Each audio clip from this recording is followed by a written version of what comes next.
Jessica Radcliffe had always believed that the ocean had a soul. As a little girl, while most kids played with dolls, Jessica spent her days beside tanks and aquariums.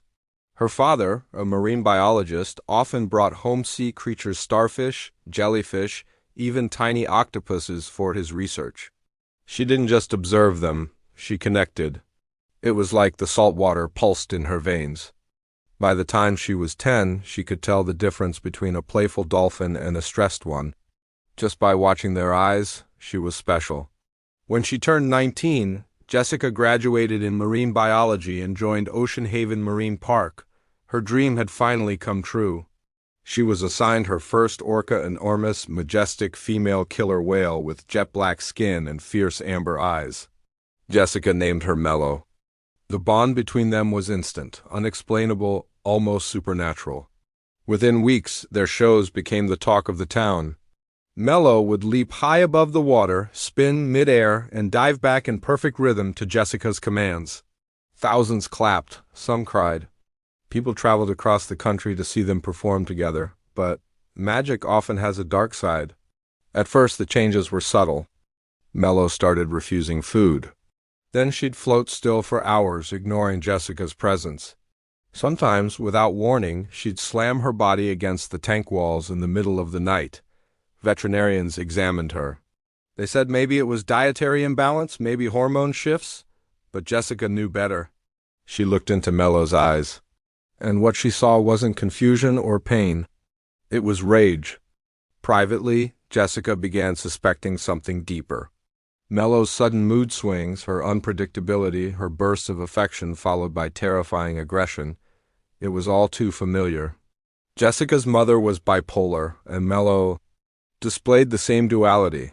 But how do you treat mental illness in a 6-ton predator? Park management wasn't interested in theories. Mellow was becoming a liability. They made a decision Mellow would perform one final show, and then she'd be transferred to a quieter facility, a polite word for being sedated indefinitely. Jessica begged for one last chance. Let me be with her, just me, no backup. She needs to trust someone, they agreed. The date was set. That night, the stadium was full, completely packed. Families, journalists, influencers, kids with glow sticks. Even Jessica's parents sat proudly in the front row. As the lights dimmed and the music began, Mellow rose from the water, elegant and calm. For the first time in weeks, she seemed at peace. The show was flawless. Every trick, every dive, every jump perfect. It was as if the past month had never happened. Jessica's confidence soared. Then came the final act. The one people had paid to see. Jessica climbed onto Mellow's back, waved to the audience, and the orca began gliding across the water, faster and faster. The crowd cheered until, without warning, Mellow dove sharply and deeply, flinging Jessica off balance. Before she could react, Mellow turned, opened her jaws, and clamped down on Jessica's torso. The stadium fell silent. For a few seconds, people thought it was a stunt. Then Jessica screamed. Blood? It filled the water like red ink in a blue jar. The crowd erupted into chaos. Screams, gasps, people running. Jessica's mother fainted.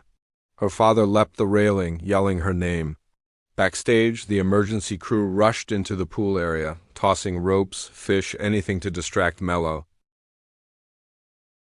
But the whale didn't respond. She didn't even blink. She held Jessica in her jaws, motionless, as if contemplating. And then, slowly, deliberately, she dragged Jessica into the deepest corner of the pool, out of reach, out of time. When the divers finally retrieved her, Jessica was already gone. Her ribs shattered, lungs collapsed. The girl who once danced with the sea was devoured by its silence. The park tried to cover it up. Tragic accident, they called it. Unpredictable animal behavior. But that wasn't the full truth.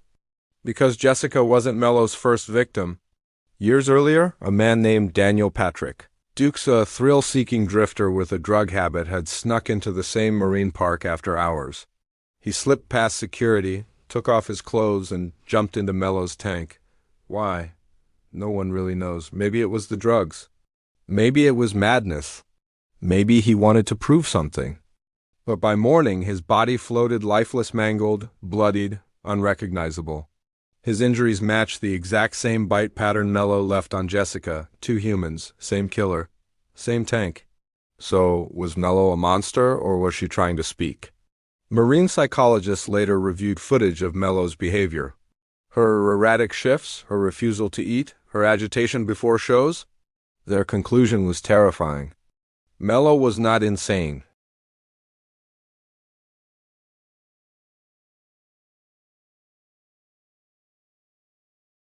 She was depressed and highly intelligent. Imagine living your life trapped in a tank 1,000th the size of your natural home, made to perform tricks for food, surrounded by noise, flashes, chemicals. Without your family, without a voice, imagine feeling your soul slowly fading. Some believe that day Mello wasn't lashing out. She was breaking down, and Jessica? She was just there. One trainer later revealed something haunting. A week before her death, Jessica had sat beside Mello's tank late at night, alone, whispering. "She's in pain," she said. "She's tired of dancing." Today that tank no longer exists. Ocean Haven was shut down. Mello was transferred to a secluded sanctuary far from crowds under close observation. Some nights, locals say they still hear her cry, but no humans go near her anymore. So, what do we make of this? Was Jessica's death a tragic accident? Or was it the price we pay for turning nature into entertainment? Some say orcas don't belong in tanks. Others believe with enough love anything can be tamed. But maybe, just maybe, some spirits are too wild to cage. Let us know what you think. Was Mello a victim or a killer? Did Jessica see it coming? Or did the ocean simply take back what was always its own? If stories like this leave you thinking, hit subscribe, and don't forget to press the bell icon. We'll return soon with another haunting tale from the edge of nature and humanity. Till then, stay safe, stay curious, and remember, some waves are not meant to be ridden.